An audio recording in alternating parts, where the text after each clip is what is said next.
All right, welcome back, everybody. We are going to come back into session here on our Monday, May 20th briefing of the Mason County Commission. We're going to go ahead and move into indigent defense with Peter Jones. Well, thank you, Commissioner. So I submitted a 4-page packet that kind of gone over. I'm trying to eyeball what additions to indigent defense we're going to need in 2025 to continue to operate at the levels that we're operating at, or we're operating at in 2023, consistently with what we're doing in 2024. And given that that has a total budget impact of almost $580,000, I figured before we got to the budget, I would present that to you and let you know that this is kind of what the request is coming down the pipeline, and seeing what the response is. I would also like to get some sort of preliminary approval to move forward with seeking out contractors so that we can have those lined up and ready to go before 2025 gets here and the contractors have all been hoovered up by other counties. There are a couple of counties that are in a bit of disarray, and there are a couple of contractors that might be poachable from those counties. But until I know what exactly I can offer, I can't really go after them as hard as I would like to. And so I'm asking for approval to do that at the $95,000 level for a 0.5 FTE felony contract, and the $85,000 level for a misdemeanor contract. I note that I typoed the word felony where it should be misdemeanor in section 4 of my written materials. So, Peter, is that your upper end you're asking for, or just in general? That is ballpark what I would like to negotiate to. And so this is what I think it's going to come out to. This is what I anticipate my request being when it comes to budget season, which tends to be upper end-ish. I don't want to guarantee that it's an upper end because I don't know what's coming down the pipeline at me. But right now it is what I would be requesting we put in the 2025 budget. I firmly believe if we're not in front of this one, we're going to be run over by it. So, Commissioner Schutte, would you have a comment? Yeah, Peter, can you walk us through the contract component of this? Just I see the round number in section 4 for adjustments, but what does that come out to? Yes, the way we came up with that was by sitting down and saying we had an hourly rate of for felonies $125 an hour, for misdemeanors $100 an hour. If you figure 40 hours in a work week times 125. So is that something that we should be considering doing prior to next year? I mean, is that something right now we have the contracts and we have the contractors, and the restrictions on hourly haven't been clamped down yet. So I don't think we need to move to this prior to. It's once the restrictions clamp down on how many hours these attorneys can be working, that we're going to need to move to this model. And so I don't see a reason to jump the gun on that. Okay, thanks. And it's credits more than it is hours, correct? Credits, correct. Yes. So we kind of backed into hours with credits, just to kind of get an idea of what was that total impact. And that's part of the data we use to come forward with these numbers. Mr. Trask?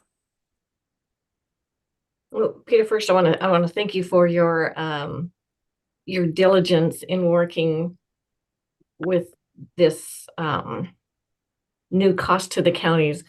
I'm going to say it was a very hot topic at our WASAC meeting last week, and is definitely one of our priorities for all counties to go after. And I think it's not just going to be counties; it's going to be cities as well. Yes. And so I want to thank you for giving them solid numbers and for scaring the crap out of people, because they should be. Oh, that's just the fear passing through me to others, Commissioner. That is a residual byproduct of my own panic. It is. Well, I think that I appreciate what you're doing because it's also attracting the attention of legislators Yes. and of the courts. And so this is something that needs to be taken careful consideration of just because it's such a huge number. I mean, we're a small rural county. And it's going to affect us and hurt our budget by quite a bit. So I appreciate you doing this. And I appreciate your thoughtfulness on this. I'm just wondering if this is something that we need to, because you said that you wanted to start going out now. And finding the attorneys to lock into contracts that would start in 2025. That would start in 2025. So we would not be really approving this. This would all go towards the 2025 budget. Right. This is not a budget amendment request, right? No, this is me giving you a heads up as to what's coming down the pipeline when I do the 2025 budget request. But given the volume of it, I'm essentially asking for over a 33% increase in my budget. This seemed like maybe not a thing I wanted to leave until budget briefings. Right. But also at the same time, it makes sense that if he's going to go out and enter into these contracts that he knows he already has us, that we are agreeing to do that increase.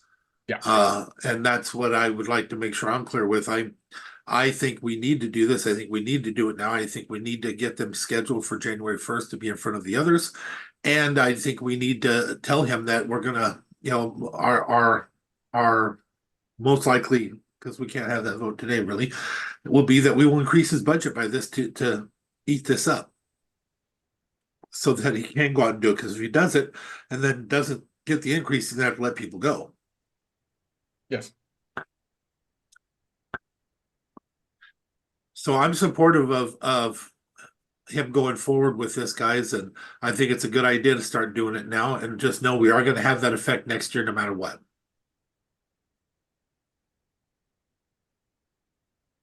I hear crickets.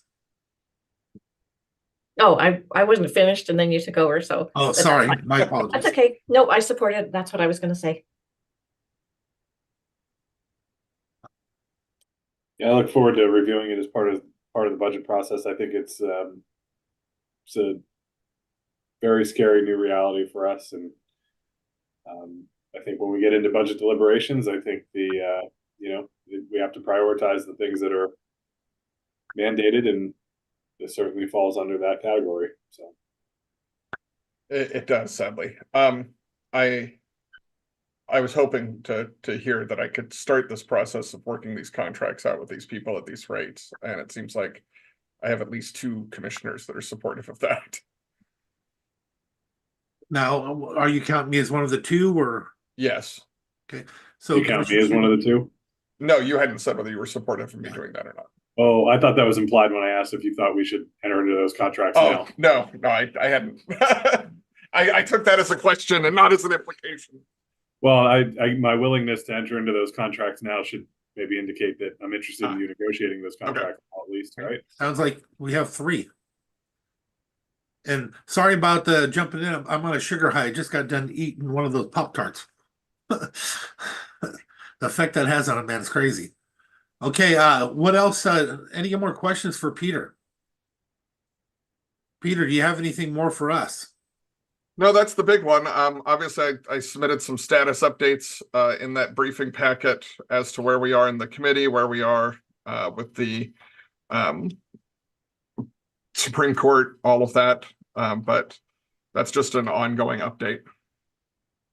And just for conversation wise, for us to pay attention, I'm noticing that when we start having the talks at these numbers, I think we as a commission need to start looking at compression throughout the whole attorney area. Just putting that out there for consideration for near future.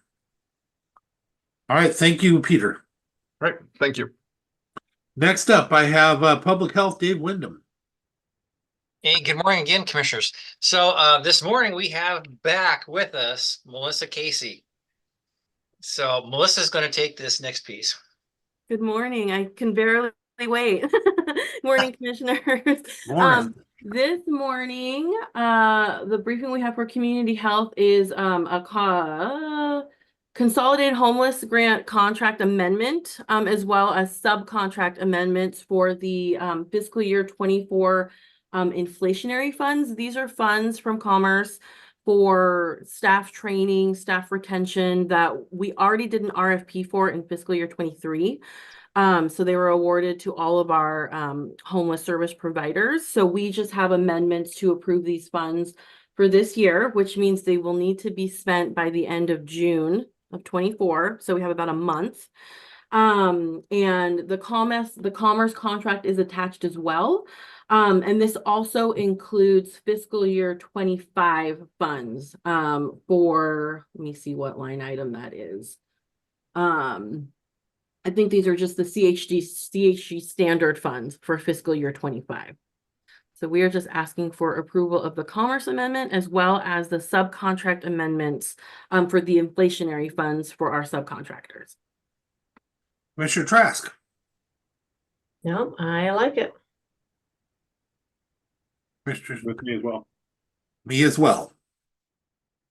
Great, thank you so much. That's the only item I had. Thank you, Melissa. What else we got? Okay, moving on, we have Ian. Morning, commissioners. Morning. This is an item that I had initially brought before you back in March. These are liens that, these are unfiled liens. So we had hearing examiner judgments in cases, and the county never followed through to file liens for these properties. And a lot of them are, very old, historical. Some of them are, 20 years old.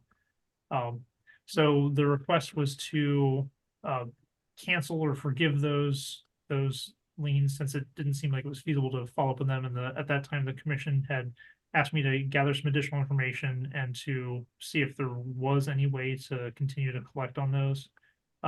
So I did some more research into the status of those cases. Many of them have changed hands and are no longer owned by the people who the original judgment was against. There are a few that are still the same owner, and there's a few that are not abated. I think one or two are not abated, but most of them are abated. And I had met with our prosecutor again, and I believe that he met with Commissioner Trask and Commissioner Schutte, I think. His advice is to not pursue these. He said that it would be very messy to try to collect these, just from a legal standpoint and a time standpoint and investment standpoint.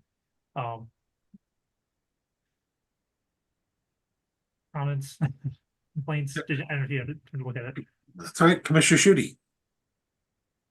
Yeah, thanks, Mr. Chair. Thanks, Ian, as well. So I did have a conversation with Tim about this, and I'm comfortable with his advice on how to approach the issue. I think my big thing going forward is that we don't find ourselves in this position again, and so that we don't, we're not getting some commission in 20 years isn't getting a list of properties that have significant issues like this, where we didn't follow the process to actually place the lien on at the time. You do the effort to go through the hearings examiner process, you get a judgment. We really should be following through on those things on our side, and so but that's all point forward, so that's it's fine. I'm just happy to put these behind us and make it right going forward. Commissioner Trask. Yeah, I had a great conversation with Mr. White as well, and agree with him 100%. These are, let's just move forward. And because I'm sure you guys are busy over there too. We talked about that as well. How much time do we have to go back to 2004? I think is the oldest one. And I don't want to put another commission in the same spot either. So yeah, let's just write them off.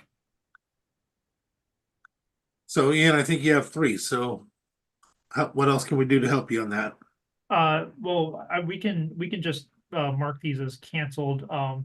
is this something you'd like to go to action agenda or? I would think if you're gonna cancel a debt, there should be some type of an action to do so.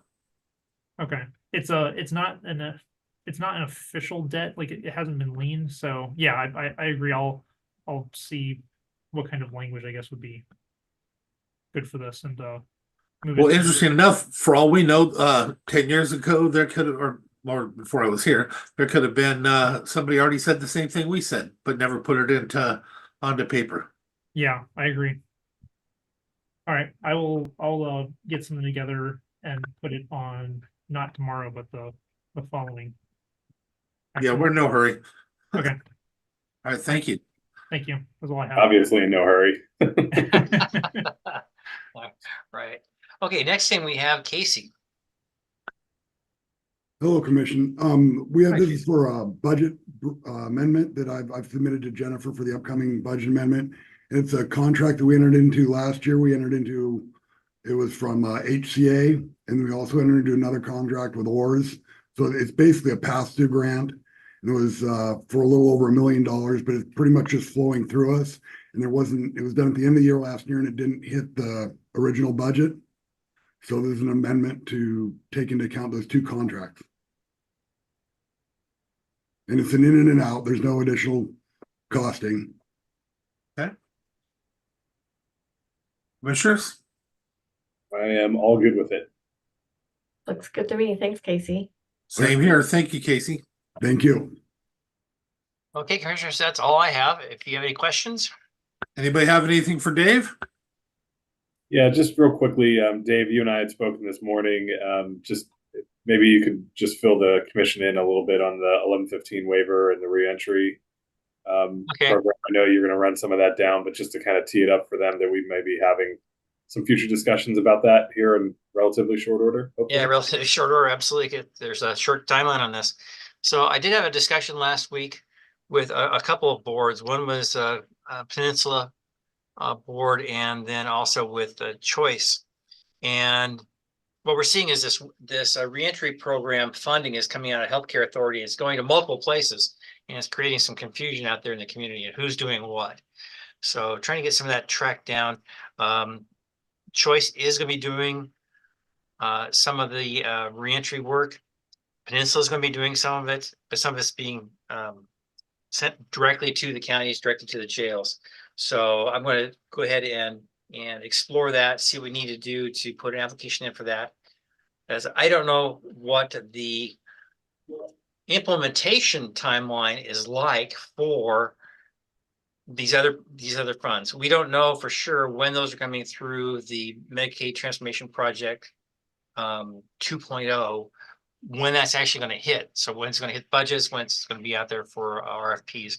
So just I'm going to grab onto this latest one, explore that, see if we can kick in an application and get it back to the commission. Okay. Anything else for Dave? All right. Thank you, Dave. Yep, All right, thanks. next up I have Public Works, Loretta Swanson. I think you got Mike Collins. Mike Collins. Loretta's on vacation, so. Okay. First up we have is a request to submit a grant for the fish barrier removal board. These 6 sites are along Lynch Road and one on Phillips Road. The total cost for this estimate for design and estimate would be $3.485 million. And being about 523,000 of that would be the county's match. This is a request in for the 25-27 grant funding. So we are just applying. We're not actually acquiring anything until we won't know until at least May of next year. Okay. Commissioner Trask. Yeah, no, I think that this is awesome. If we can get them to help us pay for things that we're mandated to do, absolutely. Agreed. Agreed. Good. Next up is the 25-27 pedestrian bicycle program. This too is a grant application. We're looking to request to do bike lanes along McGreevy Road from about Lexington up to Manzanita. That would tie in with our existing wide shoulders that we've already accomplished and tie us back into Union. It's going to be a great project. So we're requesting for about $967,000, and there is no match required. No match required. No match. We like that one. I do too. Next up on our discussion item is Commissioner Netherland requested us to take a look at a couple different options on Razor Road, Alderwood area. We looked at 3 different options there. I think it's in the packet. What we did here is just got a rough idea of a cost of about $500,000 per mile. That would do drainage, clearing, grubbing, add some material, rock, and then convert the roads to a chip seal, similar to what we're doing out here at Shetland. And so the first option we looked at was just doing a portion of Razor Road and all of Alderwood, and that tied in about 161 parcels that would benefit. That comes down to the bottom line. The bottom line is $745 per parcel per year. Using the same cost per mile, we looked at doing Razor Road just itself, the 2 miles of Razor Road. Again, that would affect about 184 parcels, and that would reduce the cost down to about $543 per parcel per year. And then we looked at it from a broader standpoint, said, look, what if we did all of Razor Road and all of Alderwood? That is our last option. That's a 226 beneficial parcels, and that cost would be about $719 per parcel per year. The $500,000 per mile is conservative. We would have to do a lot more detail to look at what it truly would cost, but that's a pretty good rough number to cover anything. So I'm a little bit confused though, Mike. I'm looking at these and this has changed a lot even from when we talked. I thought we were talking about not going up the actual Razor Road, but instead taking it on the part after the hill and doing a little bit on top. But this is supposed to go to Highway 3. None of these that I have in front of me go to Highway 3. None of these show going to Highway 3 because we haven't even approached these property owners for that. We've talked to a few of the adjacent property owners in the area, and they're kind of all, they have conversation about RID, but we haven't went down that road. That's about another 2,500 feet. So it'll be another about a half mile. But that's something we can show. Okay, well, that's what you really want to do is eventually tie into 3 there. yeah, the other doesn't even make sense. And we were talking about what the county brings to it and why it was beneficial to the county to be a partner on it. And that was with the idea of it going to Highway 3. Yep. So with that out there, I don't know that we're ready for anything because that was the original concept. So personally, I'd like to see what that looks like. And again, when we talked, you were explaining that it's not cost effective to go down Razor Road on that hill, that we needed to stay in order to save huge amounts of money. We needed to stay away from that. Yep, that would be the most expensive portion of any kind of construction there because of the drainage work. Yes. And then if we did that, the idea would be to have a partnership because we're bringing in a new road. Now, I don't know if anybody's looked at from bringing in from Highway 3, if we can get any type of state funds to help make a connection there. But maybe we do that, and then we'd have a partnership to where the cost wouldn't be so big. Now, on the amount that you were talking, was that for 5 or 10-year or 20-year? That's 10. So I thought because something this big may have to be a little longer too. Commissioner Schutte, you're unmuted. Are you ready? Yeah, no, I think this is a great start. I would be happy to look at the additions that Commissioner Edelman mentioned to kind of keep the conversation going. I think it is a great opportunity. And so, I certainly think that if it's a longer period of time too, and that's also probably okay, but I'll wait to see those potential revised numbers. We can do that. Commissioner Trask. Yeah, I agree with both of you. I would love to see us connect to Highway 3. I think that I'm sure that our emergency personnel would also like to see that. It would be easier access. There's a lot of residences in that area. I don't know how many people have driven down Razor Road. It's quite the adventure, let's say. So maybe I think it would be a good idea. I would love to see us tie into Highway 3, and if we could get state funding, that would be even better. And just so you know, the letters of support that came from the first responders was coming from Highway 3, and their estimation was it changed the end result from a 21-minute time for response down to 7. Because that's with it going down Razor Road, that hill. I don't know. So yeah, Mike, if you don't mind, it seems like all three of us on the same page. Can you please get that together for us? And again, it was your recommendation. And I completely agree. We can't go down that other Razor Road. That stuff is not even accessible. The grade, everything is wrong. But we had talked about bringing a few of those into the party for our idea on the top. On the top. Just making a right there and before the hill and then stop. And I'd like to look and see what the numbers look like with us being partners on that, because that's what we're taking. I'd like to see. I know it's harder, but it's our idea of this size. It needs to be 20 years. I think I can't quote it, but there is a reference in the RCW of the length of time, but I'll double check that. Okay, please do.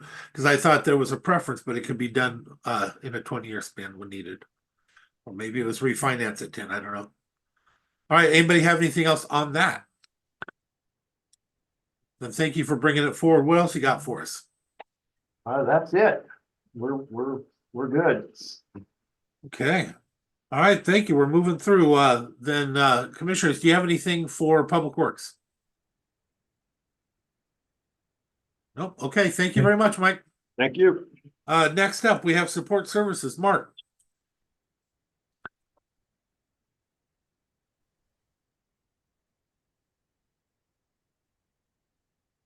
I believe I'm first on the list, commissioners. Okay. So I have financials for you for April. I'll share my screen. I was sitting here talking to myself, thinking I was unmuted. Sorry about that. Did you interrupt yourself? I just realized that I was still muted. Oh. So on page 2 of the packets, we have the general fund revenue for April of this year, comparing April to last year. And we have received 16,543,000 in revenue, roughly in the general fund, compared to last year, 16,477,000. We are at 37% of our budgeted revenue this year compared to 39% last year. The benchmark is 33.33% through April. If we received 1/12 of our revenue every month, of course. But the big one again is non-departmental, and that's something that's going to come no matter what, right? Because we're at 42% back then, 24% now. That's where the big amount is, but that's just a timing thing. Nothing's going to happen that makes that number not come in, correct? I mean, in there we do have the in and out on the what is it? I'm having a freeze on the MACECOM revenue. The you know, it comes in and goes out, so it's not a guaranteed. I think we have 2 million budgeted there. I mean, it's a whole compilation of revenue in there that, yeah, most of it will come in. I mean, we also have the LATCF funds in there that are a one-time revenue for this year, which were just under 800,000. But yeah, if you want a breakdown of that, I can get that for you. No, what I'm looking for is just assurances, because usually I've seen it through the years, and I'm looking for you to reaffirm that or tell me I'm wrong. That non-departmental one usually almost always comes back, even though it starts out low sometimes. Sometimes we get paid early, other times we get paid late, but we always get paid. We don't come up short, $500,000 in that line that I can ever remember. Yeah, I'll take a closer look, and because I don't want to say yes, we're going to receive every penny of that, because I don't know that we absolutely will. Okay. So yeah, take a look at that, please, and share it with me if you see a red flag. Yeah, sounds good. Are there any other questions or comments on the general fund revenue before we move on? Not for me. Nope. The treasurer's revenue detail, we have received 11,694,000 roughly through April, compared to last year 11,742,000. We're at 40% of our budgeted revenue this year compared to 41% last year. We did receive, the majority of our property taxes through the end of April, that were due through the end of April. So we're at 4,945,000 compared to last year at 4,911,000.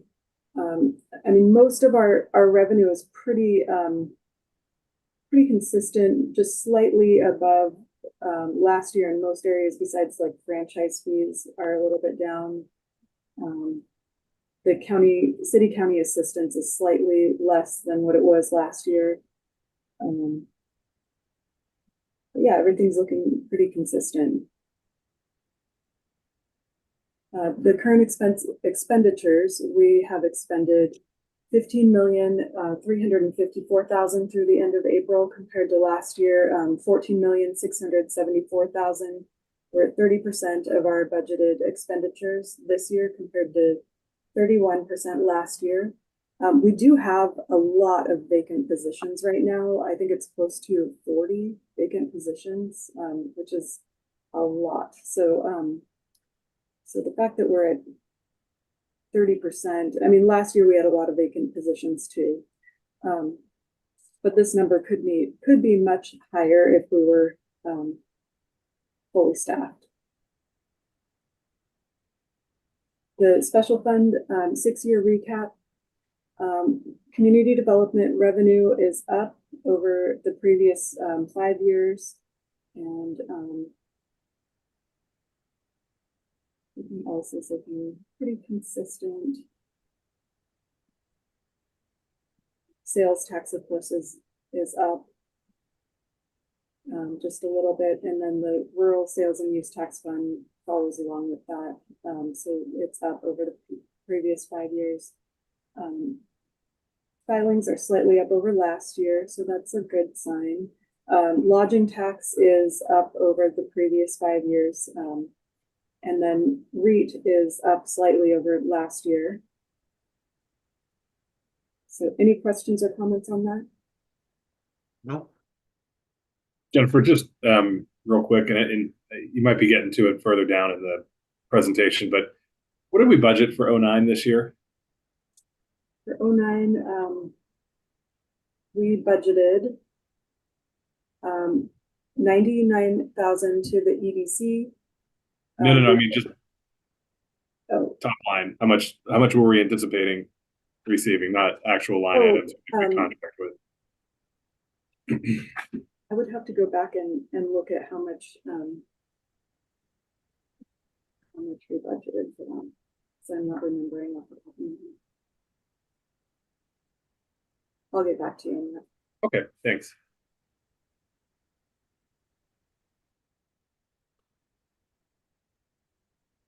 On the detailed sales tax we received in April, which would have been for February collections, about 702,000, which is an increase of roughly 25,700 over the previous year in April collections.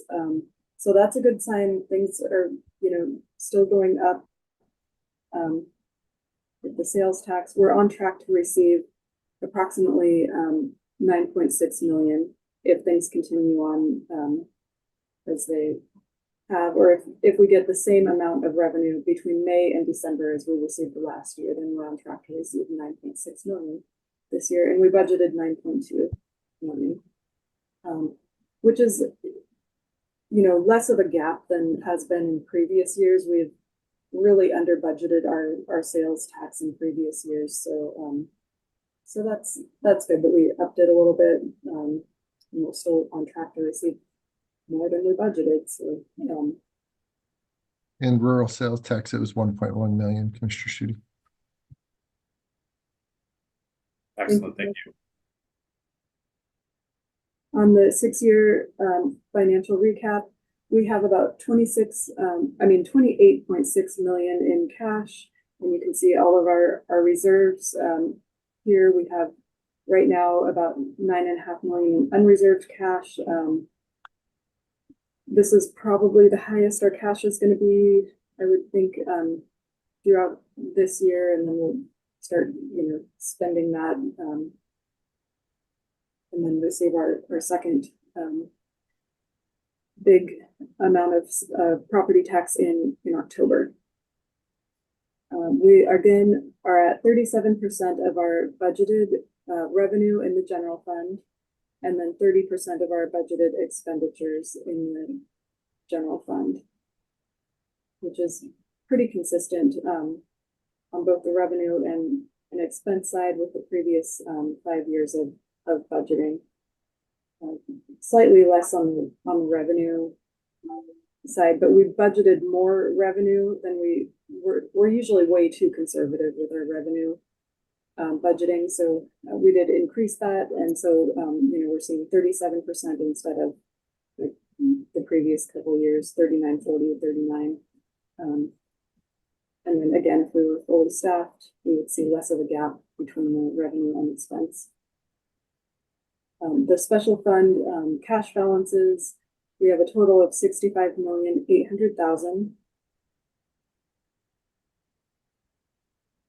Any questions on the cash before I move on to motor pool? Nope.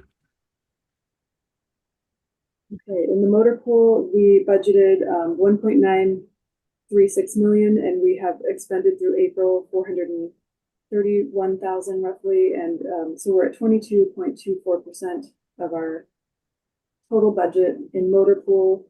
We'll start to see more capital upfit fees now that we just got a vehicle in service. I believe it was on Friday. So as we start to see more vehicles, that number will go up, and hopefully we budgeted enough in those upfits. That's where we're at on motor pool. The special fund revenue, we have received 23,464,000, and last year we had received 20,108,000. We're at 38% of our budgeted revenue this year compared to 34% last year. In the expenditures for the special funds, we have expended 15,749,000 compared to last year 14,494,000. We're at 22% of our budgeted expenditures in the special funds compared to last year at 18%. And our county debt remains unchanged from last month and maybe even February. We're at 16,549,000 in total county debt as of the end of April. So any questions or follow-up items? None for me, commissioners. Looks like we're, Sharon. Me. Oh, none for me. Okay. Okay, I'll stop my share. The next thing that I have is the 2024, the CDBG Public Service Grant Amendment for the period of July 1st through June 30th. So July 1st of this year to June 30th of next year. We have 103,000 that Commerce is giving us for the public services. And they're, instead of making us go through the whole application process, this is just an amendment to the contract. We do have 3,500 in general administration in this amendment, and we can ask to move some of that into the public services. We generally don't expend all of our administrative costs on this grant. So if that's something you want to do, commissioners, we could lower it to like maybe $1,000 in administration and put the rest towards the. I'm comfortable with where you are. Commissioners, are you comfortable with what she's saying? I am. Yeah, I'm comfortable as well. I know that this is something that we're looking at also, but I also spoke to Dave this morning. CAC does have a new executive director, and he is scheduling time to meet with that person. Okay, great. All right, well, that's all that I have for you. So if there's no questions, then I'll see you later. Any questions for Jennifer? Hearing none. Thank you, Jennifer. What else you got, Mark? So looks like Mary, Looks like her. Hi, Mary. Hi, but I So- thought we were going to actually have Diane come. I did too. Where is Diane? There she Oh, there is. she is. Hi, Diane. It's the happiest I've seen her in months. So, well, yeah, of course, because we're talking about her retirement. So one of the things that we've been discussing and thinking about over the last few months is how do you fill a hole that is created when Diane leaves? And gosh, Diane's been with the county for quite a while and has accumulated a lot of responsibilities and oversight over many different parts of our organization. And so I think that this is the beginning of starting to think about how do we structure this as we move forward? And so wanted to have Diane, because she's done a great job of really documenting all the responsibilities that she has and some of the pinch points and really highlighting some of the areas that take the majority of her time. Wanted to have her present to the board kind of an overview of the role that she has now so that we could start to think about what does this look like in the future.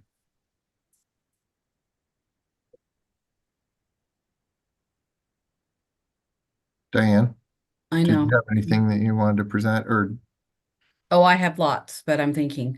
I mean, we all know my job description. You work with me every day. I'm over 5 different departments. I mean, I'm trying to, as we, this last year, knowing I'm leaving, train up the staff I have right here, at least for sure in our office here, which Mackenzie stepped up. But besides the commissioner's office administration, we have, parks and trails, facilities, IT, emergency management, which each week it just seems a different office takes a priority. Right now it's been emergency management. Our hair's been on fire with trying to get Fire 12 in order. So as we go through these different processes, it kind of becomes my priority, but I'm also been really trying to work with staff to make sure they know, what we're doing and why. We're lucky in each office. We do have some really great staff that has a lot of experience. So the day-to-day operations, I mean, they really are covered. I provide oversight. First thing this morning, every Monday morning, I have a Teams meeting with park staff. I have, an every other week check-in meeting with IT. But constantly I'm taught, every day I usually reach out and I talk to staff just on what's going on, different things they need to do, making sure they know the processes to follow. And of course, a lot of it's just right here in the office, because when they go by my office, we figure out whatever is going on right then. And I've been doing my best to make sure I keep Mark informed. In our office, it'd be Mackenzie. So I mean, I think you understand the level of responsibilities I have. And to bring in someone, would be very unusual since I have 33 years of experience. So that's why I can manage 5 different departments. But I mean, I guess I turned in my letter of retirement plenty early to provide plenty of time so it can be done so that we do have some time to do some cross training. And of course, I'm here to help whatever I can do.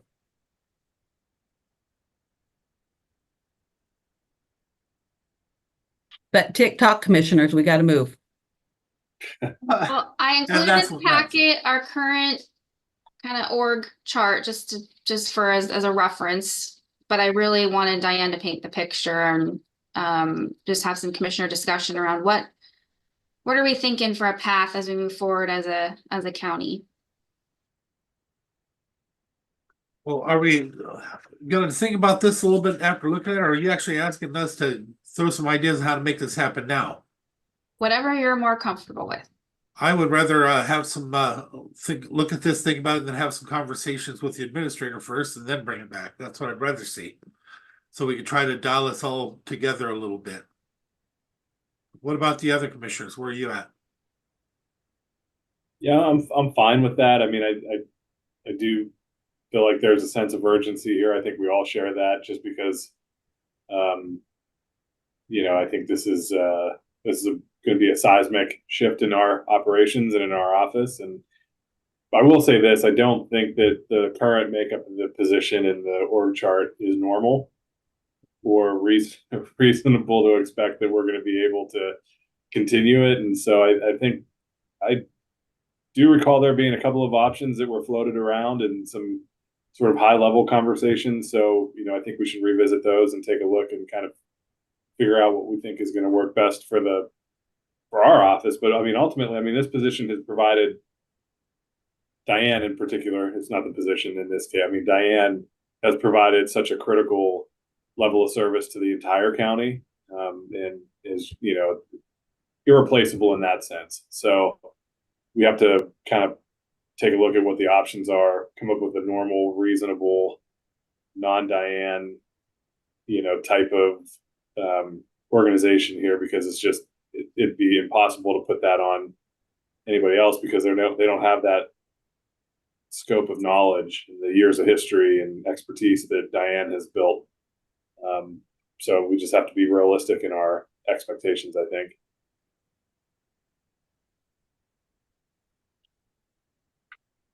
Commissioner Trask? Yeah, Diane's going to be hard to replace. But I agree that the current way that we have our org chart is not the best. And what I like doing is just taking a look at the org chart, not at the people. So you've got certain positions that are necessary. So if we take the people out of the positions, that's how I would like to do this org chart. So when the 3 of us are no longer here, then the new commissioners would already have something set in place that's flawless. Of course, nothing's flawless because everybody changes and the world changes, but at least they would have a better understanding of the way to go. I know I have my ideas, and I'm sure each commissioner does have their idea of the perfect, maybe not the perfect, but a well-managed org chart. So I don't know whether we want to have just a study group, maybe not a study group. That's a terrible term. I hate those. But just a group together to talk about how to move forward. I've talked to Diane and to Mary and to Mark too, and to others. And so brainstorming is the best way to come up with a grant with the perfect solution. So I would like to figure out a way that we can all talk about this, and maybe not over Zoom, but maybe in person, where we could sit with our papers on the table and move things around if necessary, so that we can come up with the right decision. That's how we used to do it. I'm always comfortable when we can sit at the table and go over the different ideas. So for now, are we comfortable just let's knock around a little bit with Mark and then come together sitting at a table and knock out some final stuff? Is that what I'm hearing? Yeah, do we want to set a timeline so that we have something in place well before Diane checks out? I love that idea. Absolutely. I Yeah, so agree. it's obviously these are all functions that really fall directly under myself and the county commissioners. And I think that it is a unique setup that you'd tend to not see anywhere else. Challenging discussion just because it's, we could come up with options of how to move forward on certain things, but really wanting to make sure that I meld all of the commissioners' vision of what how you'd like to see this stuff separated out, right? Because I think that there's no question in my mind that we can't replace Diane with the knowledge she has. We've taken some actions to already really, she's been working very closely with Mackenzie as the clerk of the board to take over responsibilities associated with that section. But we have some other big ones that are out there, and DEM and parks being together, very unique situation. IT is a function that also has some expertise in the makeup of how it currently exists within the county, is unique in that we don't have a manager. It's all guild. I think they're part of the engineers guild. So there's questions there, and really want to get feedback from the commissioners, which we have talked with you individually. It's just there's very different viewpoints of how to move forward, and so I need to bring it together as a group so that we can start to narrow those things down, because it is going to take time to restructure, and if we have to restructure how those individual components are made up, then that also is going to take time. So would love to do that. I guess what I'm hearing is that you'd like to sit it down at a table. So is that something that we could schedule maybe a workshop to discuss this? Do it publicly? Yeah, I think that's what correct me if I'm wrong, but I think that's what Sharon meant is we set something up, we have some discussions, and we sit at a table as maybe like a workshop to start to knock out what it would look like. That's what I thought. Am I incorrect, Commissioner Trask? Nope, I think that's the best path forward. So the question is, timing wise, you want to meet in the middle of June? Well, I'd like to, so we would do this as a separate workshop meeting that's not on a Monday. Is that what you're thinking? I don't know. I wouldn't mind coming together on a Monday for just an hour sitting in there and knock it out. We have a lot of different times that we've been able to pull off here, or maybe just a little bit after a commission meeting. Or maybe Monday the 3rd after our briefing. Okay. I like that. I'd like getting involved in this discussion sooner rather than later. So, I mean, it'd be nice to be prepared for how we reorganize it before we go into budget for 25. So let's remember that that is a chemo day for me. So let's put it tentatively for then. And if we're booked up with stuff that we have, we'll move it to the next week. Is that okay with you, Commissioner Trask?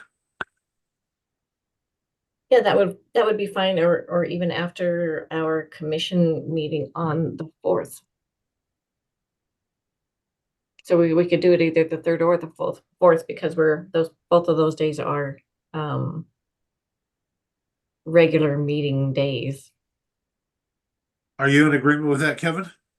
Yeah, I think of the two, probably my preference would be the 4th, if that's possible. And I know we don't want to conflict with your Monday afternoon treatments, Commissioner. So yeah, that's why I was saying if we did it on the Monday, the only thing I asked is that if we're going to have a full calendar, then I don't want to stretch it into that time. But if we don't have a full calendar, we put it in there.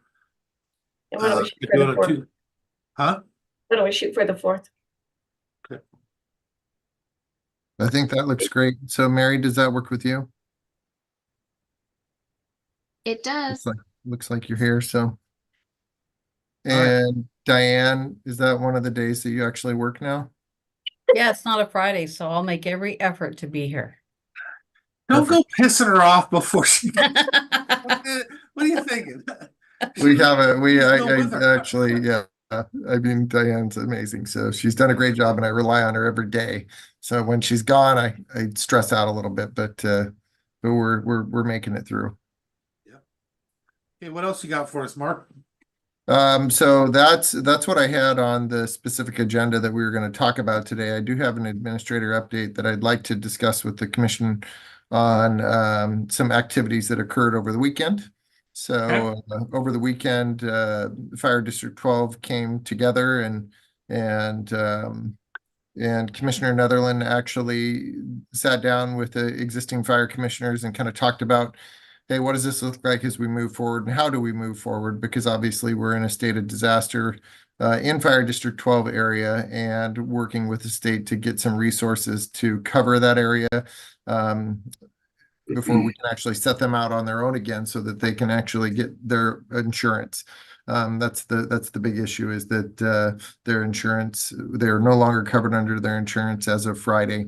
And so the county declared a disaster, and we have an incident command team that's trying to work with existing fire district staff to make sure that that coverage still exists.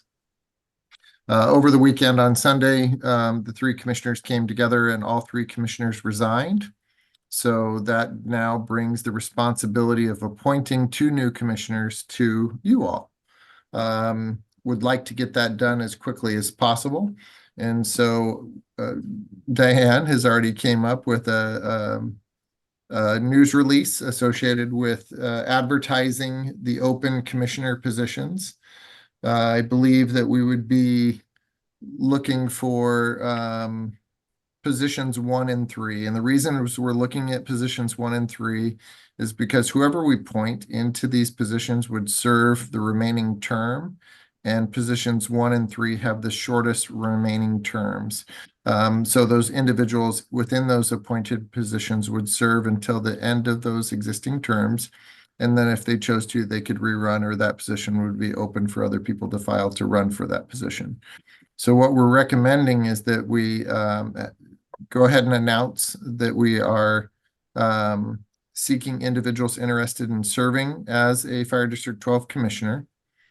Ask that they get their applications in, and I believe that Diane, correct me if I'm wrong here, I'm looking through this, and I believe that we need to actually ask that they submit those by noon on Thursday, May 23rd. Is that what we're going to ask? Yes, and then we'll have a special commission meeting on Friday to interview and hopefully appoint. So we're going to put this announcement out right now, post it on our website, make it nice and big and bright on the front page so that individuals know that there's open positions. We'll seek individuals to apply. Those applications should be received by noon on Thursday, the 23rd. And then we would announce a special meeting on Friday, May 24th for 9 a.m. During that time, the commissioners would interview individuals that have applied for the position and potentially make a decision appointing 2 individuals. So yes, there are 3 open positions. Your responsibility is to appoint 2, and those 2 commissioners would then get together and appoint a 3rd.